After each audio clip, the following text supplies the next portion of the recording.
Saludos, hoy viernes nos pusimos guayabera. ¿Sabes que estas guayaberas las tengo mucho cariño? Porque Arcadio Díaz me las mandaba a mí y a Roland. Él tenga Roland. Cuando estamos en Buenas noches, me quedaron un montón y me encantan. Claro, de producto del coronavirus y todas las últimas, y las secuelas, pues yo he perdido muchos kilos. Hay gente que me dice, Kiko, cuando saliste al aire, toda la ropa te quedaba grande. Sí. Yo había construido una barriga de esas que se construyó a punta de lúpulo desalertado, de cebada, y se la llevó el coronavirus. Pero ahí me voy reponiendo, poco a poco. Vamos a hablar hoy de humor. Debuta, regresa, Daniel Orá, va a estar hoy con nosotros. Tiene una sorpresa, tiene a la hija de Miguel Enrique, que es una extraordinaria humorista. Hablando, porque hoy que hicimos un programa de humor, aquí está Fernando Pinilla con nosotros, que fue a maquillaje y gastaron todo el polvo en la cabeza. Conmigo. Sí, eso fue impresionante. Yo decía, pues ya van, no saquen más potes. Fernando es caricaturista, conversando ahorita con él, tiene 40 años, tiene una novia que tiene 14, creo que. ¿Tú eres del Caracas? De San Antonio de los Altos. No, pero del béisbol. Ah, del Caracas, los Leones, evidentemente. ¿Quién es caraquista? ¿Verdad? Sí. Sí, tengo todo el fenotipo ese. completo. Con orgullo. Mira, aquel, el diseño mayor, está apostando a que La Guaira elimina al Magallanes. Digo, no, Magallanes no va a clasificar para la final. Pero no porque La Guaira lo elimine o el Caracas lo elimine, sino porque el equipo de este no es muy bueno. No es característico, porque uno se da cuenta cuando el Magallanes viene. Viene con todo. Sí, la no, hay que aceptarlo. Ahora, fíjate, el humor, donde mejor se expresa es en el deporte. La rivalidad Caracas-Magallanes es una cosa dura. Pero claro, yo quiero la política fuera así. Uno se dice de todo, pero uno sabe que eso es béisbol. Tal cual. Hay gente que en política... este espectáculo de Julio Borges con Leopoldo López demuestra la concepción que tienen algunos políticos que hace fea la política. Total. Que todo es un serrucho, una cosa, una conspiración, una intriga. Pero la política es un servicio, debería serlo. Tal cual. Y debería ser en función de los demás, preocuparse por los maestros, por la situación que vive el país, etcétera, más que por el tema del poder. Pero antes de meternos en eso, tú me estabas contando que tú has pasado por casi todo, solo te falta el Universal. El Universal fue el único medio que no me ha nunca abierto las puertas. Sí.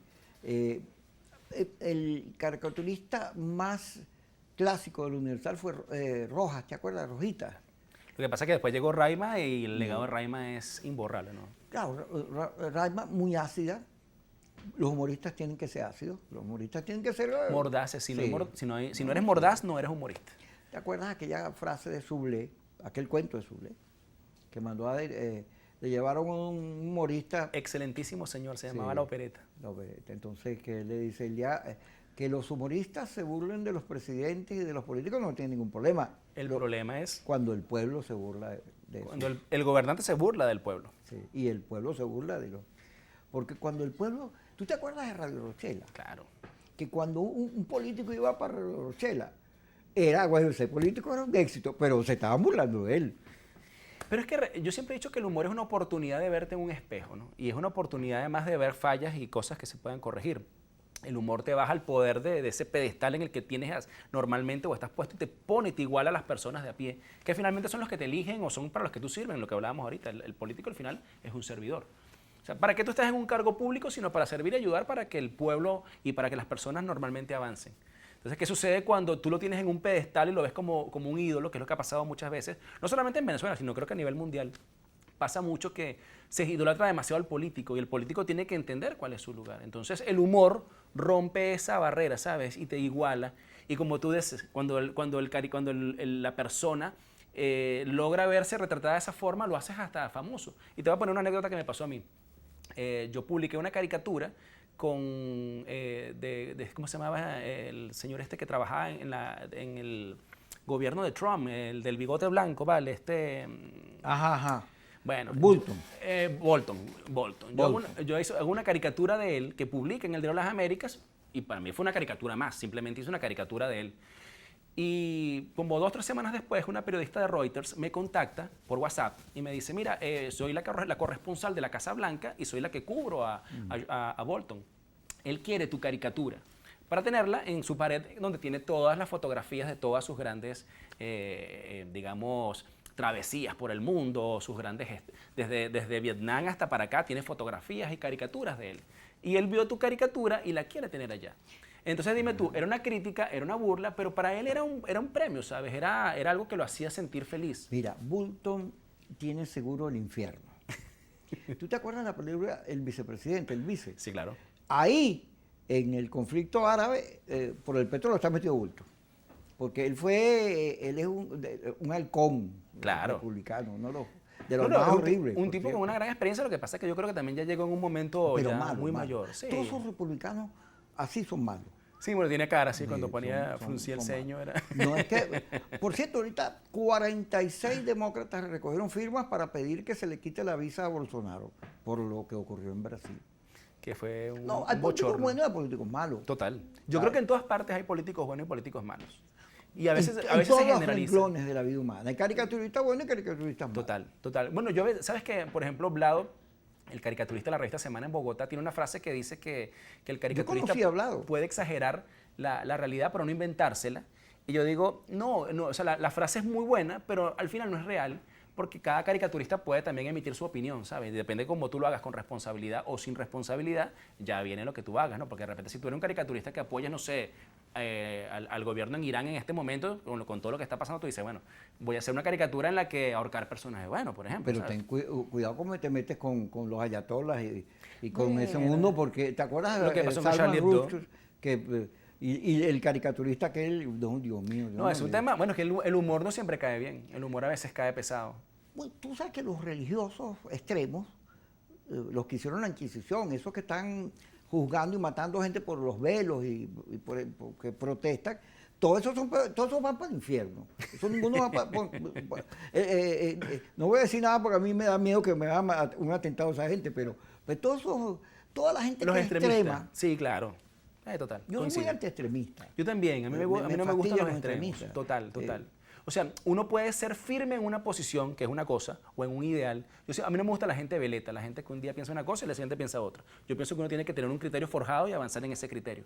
Pero evidentemente no me gusta cuando el criterio comienza a convertirse en una exageración, ¿sabes? En un extremo. Me pasó mucho tiempo con el deporte, yo era muy fanático en el deporte, y eso me hizo tener muchas discusiones y discusiones desagradables con gente que yo Así quería. son los caraquistas. Sí, así son ¿verdad? los- No, y sí, también sí. los magallaneros. No, No, una claro que cosa, sí, vale. ¡guau! Los tiburones no, porque siempre están calladitos. No, porque ahí. están destinados a perder. Claro, ellos saben que no tienen Pobrecitos. espacio. Mira, Que no me en escuche la gente de Venezuela tiburones. hay dos caricaturistas, dos grandes caricaturistas. Hay muchos buenos. Venezuela tiene una gran muchos tradición de buenos. Pero hay dos que caricatura. son clásicos. Leoncio Martínez, que en la época de Gómez hay una caricatura, hay versiones sobre el tema. Hay una mujer comiendo, un señor comiendo, algo así, y entonces le preguntan en la caricatura, ¿hasta cuándo comes? ¿Hasta cuándo Gómez? Algo así. Claro, claro, claro. Eso No recuerdo bien. Y el otro es Pedro León Zapata, que el gran Zapata, que en estos días, por cierto, cumplía años de si hubiera estado viva. Pero León Zapata era un hombre súper inteligente, Total. muy bien formado, pero además tenía en el humor un instrumento para desarmar a cualquiera porque era directo en cuanto a que te iba Era simple, al Sí. final. sencillo. Era en una época en la que el minimalismo no existía. Él creo que fue uno, por lo menos en el humor y en la caricatura, precursores del minimalismo en la caricatura. De esa frase de que menos es más. Creo que Zapata la hizo en un trazo, en una frase. Pero Fusilaba todo. Zapata, que dio clase en arquitectura, que estaba muy informado, que estuvo en México, y era muy picasiano, era una Total, derivación total, de Picasso, la de los influencia. modernistas, era un pintor formado. Total, total. Un gran dibujante y mucha gente a veces piensa, porque a veces se confunde que que la caricatura no tiene que tener un buen dibujo. Y me ponen como ejemplo de repente porque quizás los dibujos cuando los hacía Zapata o los hacía, por ejemplo, el maestro Fonseca, quizás no eran estéticamente a primera vista los más bonitos, pero cuando tú veías todo el conjunto completo entendías que había algo, ¿sabes? Que no simplemente era hacer algo por hacerlo, sino que había una composición ideada, pensada y creada para ese mensaje. No es un dibujo hecho porque sí o porque me salió de la cabeza.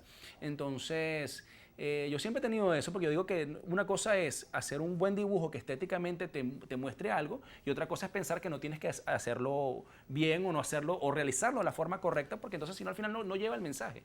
Quizás lo más bonito de cualquier pintura o cualquier obra del maestro era justamente eso, que podía unir una imagen y la palabra en una sola. O sea, un concepto que quizás hasta acá en Venezuela fue revolucionario porque no existía, ¿sabes? Y hasta hoy en día no existe. O sea, creo que ese estilo de dibujo, tanto de Zapata como del maestro Fonseca, creo que fue distinto y difícil de repetir, porque además creo que era muy ADN de ellos, ¿sabes? Era muy natural. Pero fíjate que la caricatura se mueve. Sí, claro, evoluciona. Y la caricatura, como tiene un conflicto con el arte, porque los artistas, Los minimizan. los pintores creen que, ay, eso es un arte Sí, menor. un Pero arte es menor, mentira. total. Picasso era, tú ves bien a Picasso y era muy caricaturesco. Hay un retrato, lo que pasa es que toda mi memoria se quedó afectado con el coronavirus. Tranquilo que ando Mira, igual. que Zapata pinta este famoso retrato, que es un retrato que él hace de una condesa, y lo pinta, y cuando lo termina la condesa lo ve y dice, ay caramba, pero eso no se parece a mí. Y Picasso le dice, se le parecerá. Él le da. Ya regresamos con Pinilla aquí en su programa Chicos Supervisión.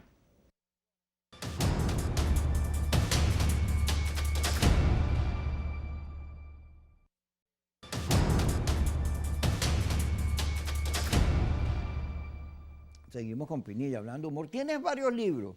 Sí. Uh-huh. Me he dedicado mucho tiempo a escribir, Tiene varios una años. novela de ciencia ficción. No, novela contaste. negra. Negra, exacto. El susurro de la mariposa y... Esa ¿Y es una novela quién negra. es el asesino? No, si te revelo, no tiene chistes. Tienes que leértelo para que puedas buscarlo. Para que averigües quién es el asesino. Los demás son cuentos infantiles. Me gusta mucho la literatura infantil. O sea, me gusta escribir. Creo que es una oportunidad también de salirte un poquito de la realidad, ¿sabes? A veces estamos como tan inmersos en la cotidianidad que yo digo, hay que romper y además alimentar a los niños la imaginación. O sea, tengo varios libros que son juveniles, todos son escritos, ilustrados por mí, y tengo el último libro que es un libro recopilatorio de caricaturas, que lo bautizamos en mayo del año pasado en Madrid y que está disponible en Amazon para los que los quieran buscar. Entran a mi página web, ahí está el link. ¿Viste la película Pinocho, la última? Sí, claro, la de Guillermo del Toro. ¿Qué te pareció? Me pareció brutal. Me pareció que es una versión totalmente distinta, evidentemente, pero me gusta el tono sarcástico, gris. Bueno, evidentemente con el humor uno siempre busca esos matices. Y me gustó además por el tema del arte de lo que es el stop motion como técnica de animación, que además es una exquisitez. Bello los dibujos. Eso es espectacular. Pero me parece que está muy bien lograda, además que fue una adaptación distinta, ¿no? La llevan un poco más a nuestra actualidad y no tanto siempre al clásico Pinocho de Disney. Creo que fue romper muchos paradigmas. Hay un documental que hacen sobre cómo hicieron la película, y él dice, este es un Pinocho que yo siempre pensé, porque Pinocho, que es tan loco, al final lo que representa es la inocencia. Fíjate que es lo que mete la pata, pero no porque él sea malo, sino porque él es inocente. Aunque fíjate que cuando Carlo Collodi escribe Pinocho, hay un detalle: cuando se publica originalmente, Pinocho al final muere, no sé si tú sabías, muere fusilado. A Pinocho. En la película de Guillermo del Toro, Pinocho nunca muere, es como Drácula. Sí, no, aquí no. Cuando él lo publica, a la gente le gustó, iba por entregas, todo el mundo estaba muy feliz, pero cuando fusilan a Pinocho dicen, ya, pero ¿por qué mataron a Pinocho? Y la gente comenzó a escribirle cartas para que cambiara el final. O sea, él vino y matizó el final, lo suavizó, y no muere Pinocho, sino que Pinocho se hace... Bueno, en esta versión, Pinocho se enfrenta al fascismo. Claro, bueno, se enfrenta al Duce, que esa parte es muy buena, además. Sí. Ahora, tú sabes que Eleazar de Arangel, que fue periodista, profesor mío, él contaba... Jefe mío en Última Noticia durante muchos años. Mira, él contaba que en la época de la dictadura de Pérez Jiménez, los periodistas de la política se fueron al deporte. Y entonces cada vez que algún pelotero sacaba la bola del parque, se va como quiere el pueblo que se vaya. Siempre hay manera, el humor es una manera de decir las cosas. Hay una manera inteligente de saltarte a veces hasta la censura, ¿sabes? Evidentemente no es fácil de aplicarlas, no siempre se puede aplicar, a veces uno es demasiado desbocado y y no mides consecuencias. Una vez alguien me dijo que yo hacía caricaturas como que viviera en Estados Unidos. Le digo, sí, a ver, sí. Me dice, tú haces las caricaturas, las publicas en Venezuela como que vivieras en Estados Unidos. Le digo, sí, es posible. Bueno, tú sabes que yo siempre pensé que el periodismo, el humor, tiene que ser irreverente. Por eso se habla del cuarto poder. Claro. O sea, no pueden ser complacientes. Total. Yo juraba que me la estaba comiendo diciendo barbaridad, porque yo toda la vida he hecho barbaridades. Pero cuando me tocó hacer los programas en internet y todo eso, yo invitaba a todo el mundo pensando que, bueno, era un placer estar conmigo para ellos y conmigo con ellos también. Y muchos no iban porque me decían, tú en el año tal me dijiste tal cosa. Ah, resulta que no te gustaba, o sea, que ponías cara de sonrisa, pero era de mentira. Era de mentira. No hay cosa más mentirosa que esos políticos que dicen lo que la gente quiere oír. Eso me parece horrible. En cada caricaturista tiene que decir la verdad de otra manera. Sí, bueno, y eso a veces a mí me da mucha risa porque yo trato de hacer, o por lo menos trato de hacerlo con mi caricatura diaria, tanto en el Nacional como en el Diario de las Américas, de tratar de reflejar las cosas sin caer yo en la pasión. Es decir, yo he hecho un ejercicio en el que trato yo mismo de quitarme los gustos y si tengo que criticar a alguien, por más que me agrade, criticarlo, porque al final todo el mundo se equivoca. O sea, aquí en el mundo no hay nadie que sea inmaculado. No hay nadie, excepto Jesucristo, la figura como tal, pero el resto más nadie, ¿sabes? Entonces, caer en esa idolatría de que mi candidato es perfecto porque es mi candidato, o el de mi partido es perfecto, es un gran error, porque además acostumbras a idolatrar al político. El político tiene que recibir críticas. El político tiene que aprender a recibir la crítica, y como hablábamos hace un rato, la caricatura permite hacer eso, permite llegarle con humor. ¿Qué forma más sabrosa que te digan las cosas que con humor, ¿sabes? Sin necesidad de ofender tampoco. Pero veámoslo de esa forma. Entonces, es un ejercicio que yo trato de hacer a diario, no ser fanático, y eso obviamente me ha traído que la gente no sabe, ¿tú qué eres? ¿Tú eres de derecha? ¿Eres de izquierda? ¿Eres católico? ¿No eres católico? ¿Qué eres tú? Porque evidentemente yo puedo criticar a un cura pederasta, pero eso no quiere decir que yo vaya a caerle encima a la iglesia como tal. El hecho de que yo critique a un político de izquierda no quiere decir que yo odie a la izquierda completa, porque hay mucha gente dentro de la izquierda mundial que no toda es negativa. Así como dentro de la derecha, lo que hablábamos, esos extremos son los que son malos, son los que al final terminan haciéndole daño al país, a las personas, a los países en general. Entonces, ese radicalismo a veces yo también trato de eliminarlo a mis caricaturas y decir, ¿sabes qué? Yo soy...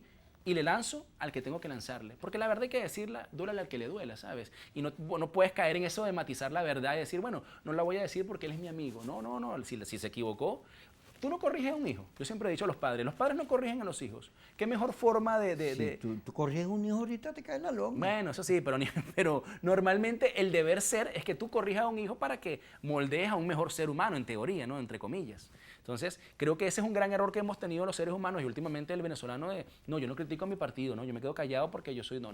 Al que se equivoca hay que lanzarle con humor. Yo tengo una amiga maestra que los muchachitos se ponen en una de estas escuelas privadas carísimas a hablar por celular en el salón. Entonces ella los regañó y los muchachitos fueron y se quejaron y votaron a la maestra. Y yo, está bien.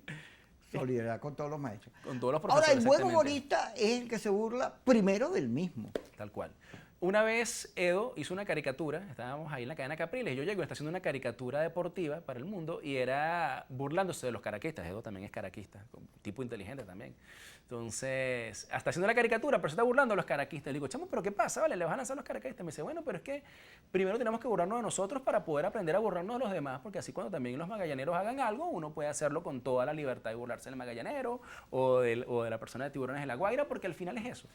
Y tienes toda la razón, o sea, si tú no aprendes a burlarte de ti mismo, fíjate que yo siempre he dicho, yo siempre hago chistes sobre que soy calvo, ¿sabes? Y no por un tema de blindarme yo mismo, sino porque es que es divertido, o sea, reírte de ti mismo es divertido. No es lo mismo que vengan a decirte a otra persona en tono burlón, ofensivo, a que tú lo hagas o lo hagas en un grupo donde tú te puedas reír de tus propias características. Eso es bonito también. Ahora, los calvos, fíjate, primero están de moda. De hace sí. rato. Y segundo, que no envejecen. Fíjate, Vladimir cuando tenía pelo era feo y viejo. Ahora es lindo y bello y sexual. Bueno, ya dicen sí. las mujeres. ¿No? Dirán las mujeres, porque... Saludos a Vladimir. Mira, el humor es una característica del venezolano. Total. Fíjate que no solo la Radio Rochela, sino la cantidad de humoristas. Bueno, ahorita el Conde del Guácharo, en las encuestas tiene un punto enorme. Muchas referencias de gente que lo ve como posible candidato presidencial por el humor. Claro. Es que el humor es parte y yo creo que el humor nos ha permitido sobrevivir todo, ¿sabes? Si no fuera por el humor, como decía Epicuro, yo creo que el humor es bendito, ¿sabes? Nos permite salirnos de la realidad y nos permite también a veces hasta blindarnos de los embates. Dime tú, el año de la pandemia. ¿Qué habría sido el año de la pandemia sin los memes en los teléfonos y las caricaturas y los chistes? O sea, habría sido para enloquecer.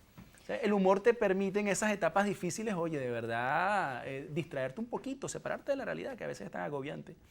Ahora, la caricatura, que es un arte mucho mejor que la pintura, porque tiene, como es su origen y su destino, es comunicar. La pintura, tú puedes pintar un poco rayas ahí, tiene sentido en cuanto a la composición, claro, el color, lo que sea, pero la gente siente lo que le da la gana. Total. Y puede sentir, la caricatura tiene que lograr que se entienda el mensaje, ¿no? claro, totalmente.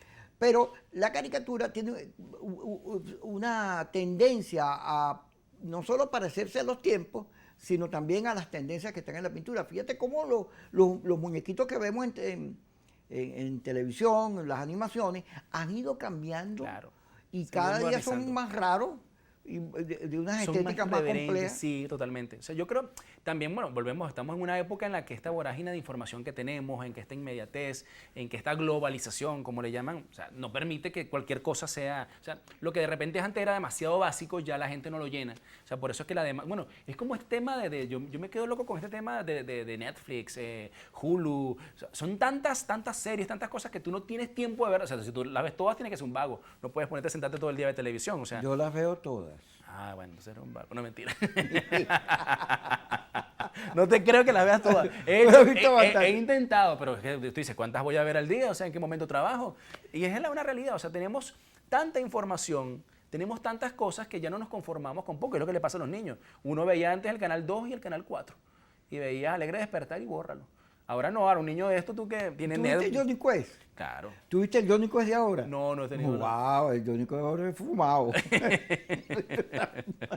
Es que es evolución. Y eso es bueno, es bueno. Además es un reto diario. O sea, yo cada vez que hago una caricatura todos los días es un reto diario porque yo nunca soy conforme con mi trabajo y soy el primer crítico de mi trabajo. Y cuando veo las de hace 10 años digo, por Dios, gracias a los que me publicaban las caricaturas, porque qué mala.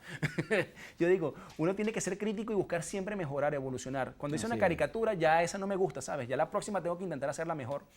Y es eso lo que me reta cada día, seguir haciendo este trabajo. Ah, qué bueno. Bueno, espero que sigas fregando a los demás. Ojalá. Y haciéndolos reír. Lástima que seas caraquista. Pero, bueno. Algo bueno tenía que tener, ¿viste? No, hubieras podido, peor si hubiera sido de La Guaira. Ah, no tengo nada eso contra sí los era guaireños. triste, Pero, no, eso sí era triste. Dios quiera clasifiquen este año Magallanes. Por cierto, te sientas feliz, que Magallanes pierda todos los partidos con La Guaira, para que La Guaira clasifique, ¿vale? Delsa Solórzano es de La Guaira. Ella siempre se nota que es de La Guaira. Ella siempre, cada vez que gana, ella pone su cosita ahí. Yo, ay, pobrecita, Delsa Solórzano, que yo la quiero mucho. También una gran amiga. Se parece mucho al Mocho Hernández. Es que el Mocho Hernández dio un golpe de Estado, se alzó en el cuartel de San Carlos y terminó en Ciudad Bolívar. Delsa es igualito. Se va a terminar en otro mundo. Gracias. Espero que bueno, sigas haciendo tu trabajo y podamos disfrutar siempre, porque el humor también es un termómetro de la libertad de expresión. Total. Cuando hay humor. Además, tú sabes que una de las características del venezolano de hoy es que está cansado de la quejadera. Esa quejadera, llega un momento que uno dice, no, vale, yo tengo que seguir para adelante. Así estamos todos, pero indudablemente siempre yo digo que la caricatura va a existir como siempre como voz del pueblo, ¿no? Y el pueblo lamentablemente está sufriendo muchas penurias y esas penurias tenemos que reflejarlas a diario, intentar denunciar, intentar seguir hablando las cosas como son. Vuelvo y digo, yo creo que tenemos un compromiso país y no solamente como caricaturistas, sino todos como ciudadanos de buscar mejorar y cambiar realidades que en este momento no son las mejores indudablemente para todo el pueblo venezolano. Bueno, ahí viene la señora Ángel Orá de regreso. No es que se tomó una vacación, sino que ella es acontecida. A Ángela le pasa de todo. Imagínense ustedes que estaba en el patio de su casa y la picó una araña. Se enfermó. Ahora está también en esta tónica de humor. Ya regresamos.